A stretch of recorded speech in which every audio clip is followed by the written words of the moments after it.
What's going on, everybody? Welcome back to another video. Today I'm going to be talking about Friday the 13th part 6, Jason Lives. So I'm telling you all what, this one has always been one of my favorites, and after rewatching it, I'm still a huge fan. Out of the original 8 Paramount Friday the 13th, this one is my absolute favorite out of those. I don't know which Friday the 13th is my all-time favorite, and I don't really do rankings here, but out of the first 8, well, I said I don't do rankings, and I'm kind of doing a ranking, but I don't know. Sometimes I contradict myself. It happens, but out of the original 8 Friday the 13th, this is by far my favorite. I like a little comedy with my horror. This has a lot of comedy, but I don't know. I've always liked the comedy. I've always liked the actors and actresses, the performances, the kills, the fact that we're back at camp. We have kids at camp. We have zombie Jason out. Like, there's just, for me, a lot to love about this movie. There's really, like, on some fanboy stuff, there's really nothing that I dislike about this movie. I just skipped a couple words there. There's nothing that I really dislike about this movie. I love, like I said, after rewatching the previous entries, I've grown to like them over time. This movie I've always liked. The first time I saw it, I was like, this is the bomb.com. This is fantastic. I was just like, I was like, where's this been all my life? I'm like, I don't know, this is what I'm looking for in a Friday the 13th. Like, this is just right up my alley. I don't know. It gets me going. It gets me amped. You all can probably tell from, like, the energy in this video. Like, I love Friday the 13th part 6. So, enough of being a fanboy. I mean, I'm going to be a fanboy the whole time. That's kind of what I do here.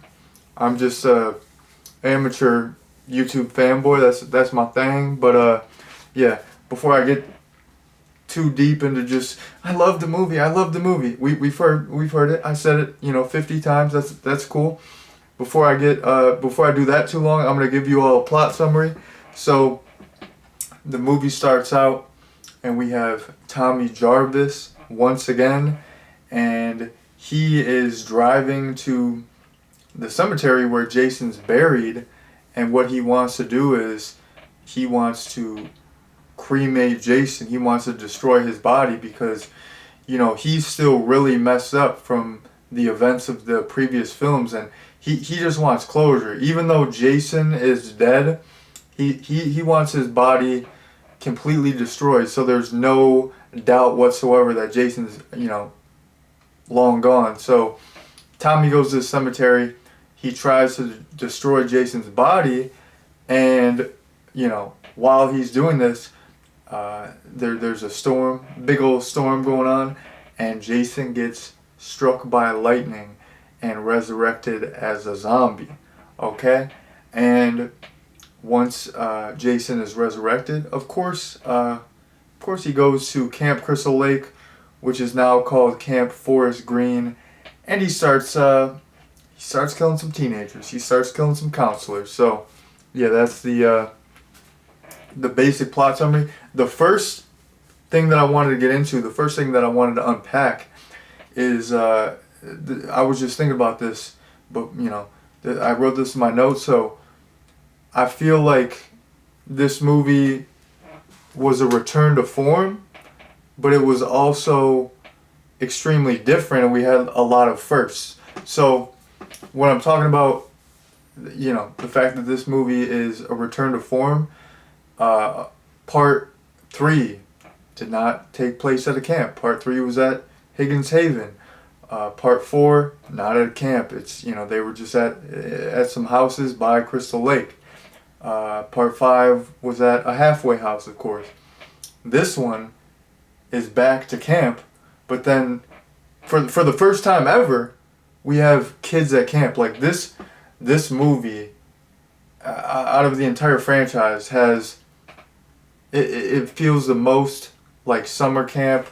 I don't know. It gives you what you're craving. For me personally, like of course a big draw, a big appeal of these movies is okay. We have Jason, we have great kills, you know, we have some nudity, but a huge reason why I watch these is because they get me in the summer mood. It's like the equivalent to like grilling in the summer. Like if you're, you know, grilling in the summer, you're having like a bombsicle, you know, popsicle, or you know, you're going on a trip like a summer vacation, or you know, there's so many staples of summer that just make you feel like sipping a lemonade. Like there's so many things that are synonymous with summer, and like Friday the 13th, when I watch them, like the ones that really have the summer vibe, like it just makes me feel like I'm in summer mode, and it makes me feel like I'm really like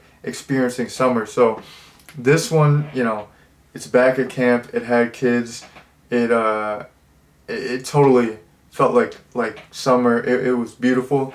um and then, like I'm talking about, like it's a return to form.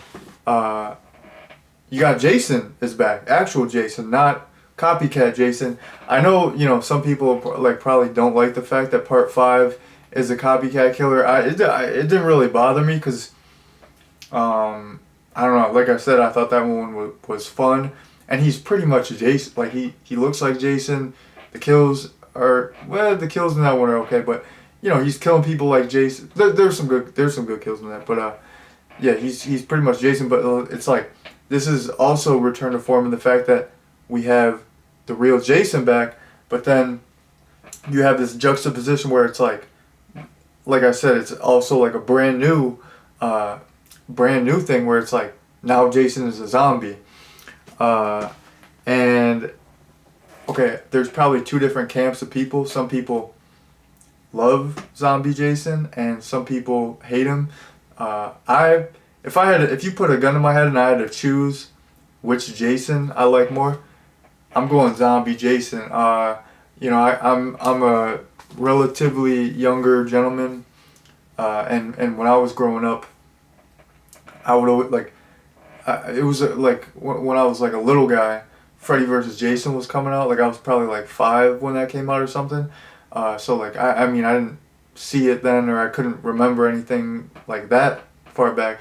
But I remember when I was growing up around that time, like whenever you would see imagery of Jason, like when you would go to the store and pick out a Jason costume, or they had these like these like Jason action figures. There was this like one line that they did in like at that time, and it's like you would always see zombie Jason. So I just like when I grew up, I always saw zombie Jason, you know, because I'm a younger guy, and I feel like a lot of younger people do tend to like zombie Jason better. Like that's just what I knew. Like, and then when I saw a more human looking Jason, I was like, whoa, like this is different. Like I gotta get used to this for a sec. So I'm a huge fan of zombie Jason. I really like his walk. He's got this, you know, like the previous entries. He's sprinting. He's not holding back. In this one, he's got that slow walk like Michael Myers. Like Halloween has always been my favorite franchise, so I like when like a slasher icon has that nice slow walk. He did this thing where he wouldn't really turn his neck. He would. I mean, sometimes he would turn his neck slightly, like he would do like almost like the Michael Myers head twist. But like if he had to like go like this, he wouldn't really bend his neck. He would bend his whole body, and that was kind of reminding me of like when, you know, like the Michael Keaton Batman movies where he's got that thick rubber mask and he's just like he has to like move his whole body like, where's crime, you know. That was reminding me of that, but I like that. Like it just, I don't know, like the way Jason moved in this, I don't know, it fit the zombie look really well, and it was just creepy. Like I like just a slow moving killer. I don't know. I always like that. And I like the fact that you don't really see his eyes. Basically his eyes are always like black in this. Like, of course his actual, like, you know, his actual eyes are white, and you see him a couple times, but for the most part, it's like just black behind the mask, and I feel like that is really cool, and that makes it scary. Like if you don't see his eyes, so I really like that, and you know, something that I like about Zombie Jason is, like I said, when I was growing up, that was the Jason I knew, and you know, when now like Jason is like more of a monster, and even like the way he's resurrected, it's very reminiscent of Frankenstein's monster, you know, with electricity. But I feel like these guys, like the big three, or just slashers in general, like Freddy, Michael, and Jason, even though nowadays technically those movies are older, but like I feel like for like my generation and like kids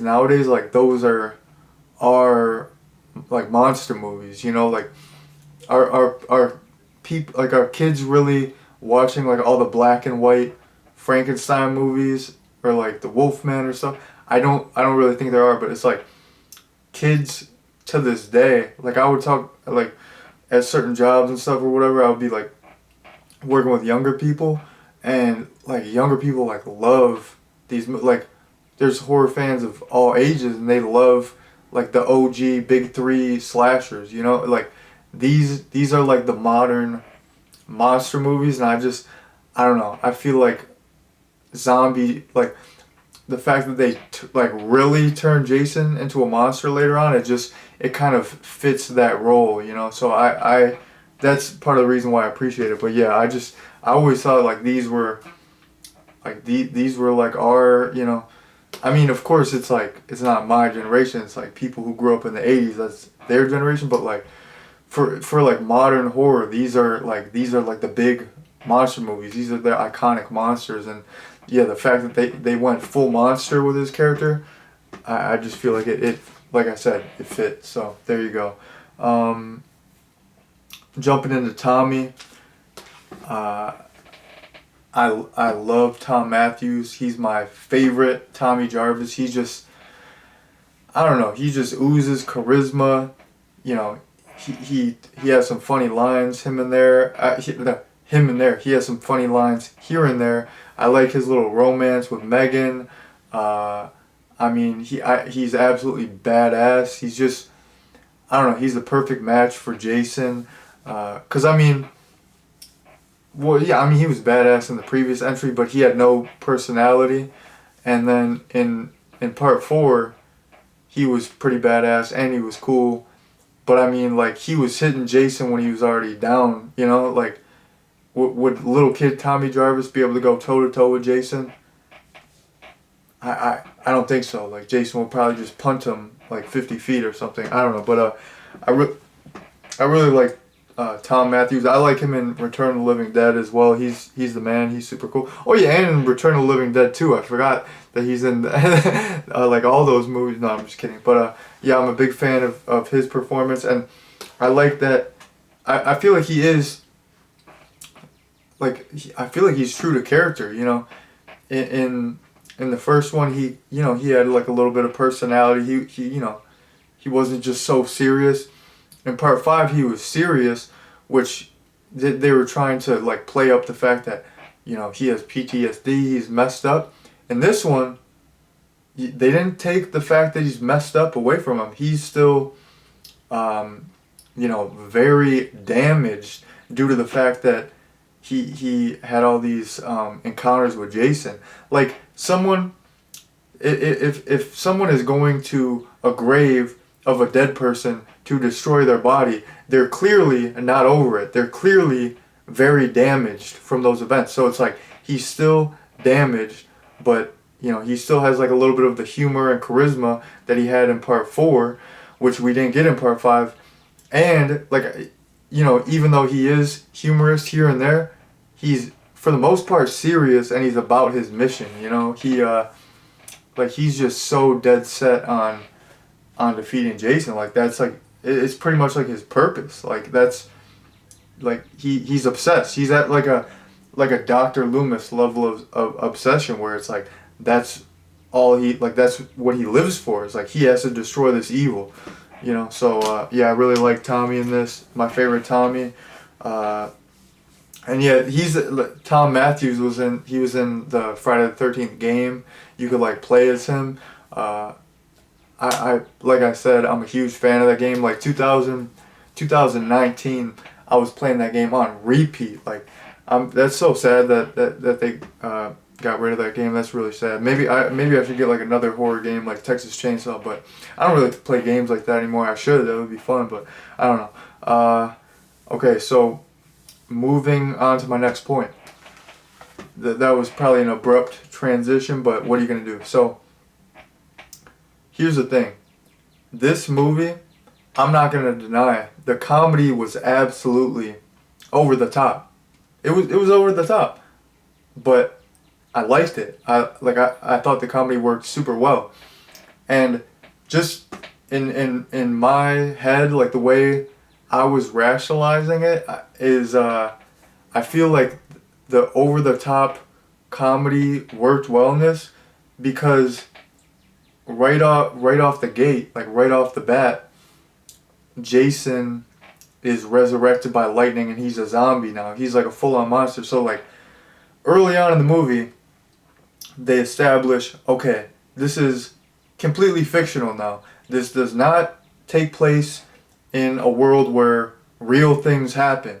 So it's like I feel like if it was still like more of a human Jason, this like the tone would not work. Maybe it would be like what the heck. But I feel like since they just went for it early on, they established like, okay, this is totally fictional. We got a zombie guy who got resurrected by lightning. All the other stuff kind of works then because it's like, well, nothing has to be super realistic because, like I said, they already set the tone early on that this is not. It's like a full on monster movie. It's not realistic. Like, cause you could say that like the other ones were realistic. Like if the endings were just like dreams, and then like maybe Jason didn't drown and maybe he was just creeping in the woods, which I don't know. But like you could say those are all pretty much realistic. Like the first four pretty much, but or yeah, first five, but I don't know. I feel like the fact that they kind of started out just completely fictional in this that helped, but yeah, I liked a lot of the comedy. Like they had that sign. This was pretty subtle, but they had that sign where it was like speeding question mark question mark question mark. You got the iconic James Bond opening. I like that. I always think that's fun. The whole paintball sequence was really goofy, but that worked. You had some great kills there. It was just fun. Like one of my favorite kills in the movie was there, and the kill was goofy, but it was so good. And then what else? What else is the funny stuff? Oh yeah, the graveyard caretaker just breaking the fourth wall. That stuff was great. Some people probably hate that. Like I said, I feel like it works. So yeah, the comedy, I'm not gonna deny it was absolutely over the top, but for me, it worked because like everything in this movie was just crazy. Like it just all kind of worked. So there you go. You gotta okay if you're talking about this movie, you gotta talk about the soundtrack. I really like the Alice Cooper songs that they use in this. This movie put me on to the Constrictor album. Before this movie, I knew Alice Cooper's big hits. Like I of course I knew about School's Out, but I never knew about the Constrictor album. And then the first time I saw this, I was like, yo, like these Alice Cooper songs are great. Like let me check these out. I'm like, oh, these are on an album together. There's a whole album, and like I've listened to the entire album, but really the ones that I remember are like probably the basic bro ones to remember. But like Teenage Frankenstein and He's Back. Oh my goodness, I still listen to those songs to this day. I found recent like because I listen to SoundCloud a lot because I can just like listen to it if I'm like going on a walk or like out of the house or whatever because I don't really have Spotify. Like I have like the free version, but I listen to SoundCloud a lot, and then I'll like listen to YouTube music on YouTube at the house, but cause I'm just like cheap, but yeah, like I found He's Back on SoundCloud recently. I've been bumping that. Like I'm still bumping those songs to this day. They never get old. So yeah, I'm a big fan of the soundtrack.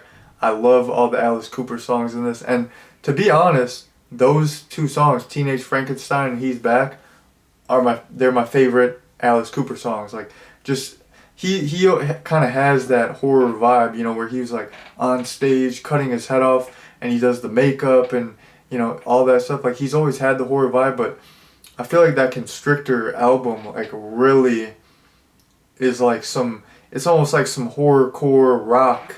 Before that was even, I don't even know if that is a thing, but it was like, I don't know. It's just, if you're like a horror fan, I feel like it's just great music. It's really cool. So I really like the soundtrack, and shouts out to Alice Cooper. Those songs that I mentioned rule. I mean, he's the man. He's cool.